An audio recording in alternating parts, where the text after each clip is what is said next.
Le contrôle des comptes et de la gestion constitue le cœur de métier des chambres régionales des comptes.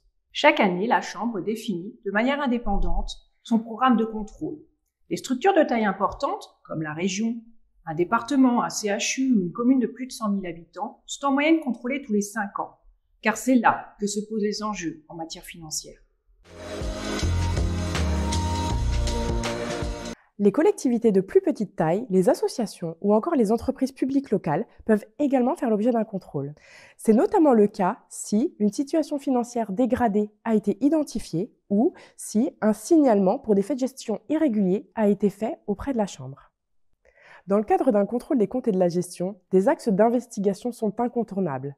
L'analyse de la situation financière de l'organisme, l'organisation de la gouvernance, la gestion de ses ressources humaines ou encore la commande publique.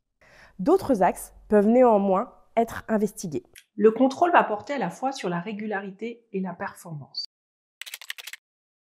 La conformité par rapport au droit. La Chambre cherche à vérifier si les décisions prises l'ont été conformément à la réglementation en vigueur.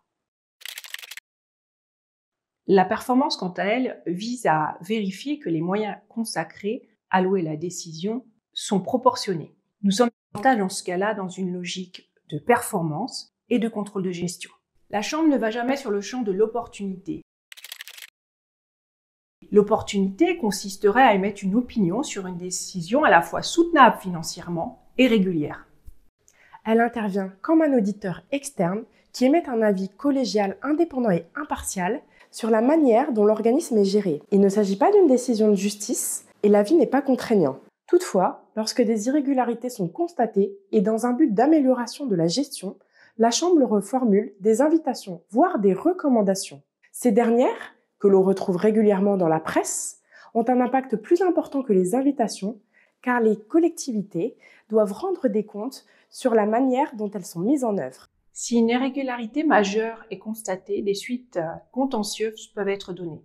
La Chambre peut faire le choix de saisir le procureur de la République qui déterminera les suites pénales à donner ou pas à la saisine. Si des infractions qui ne relèvent pas du pénal contreviennent à l'ordre public financier, l'affaire pourra être portée devant la Chambre contentieuse de la Cour des comptes.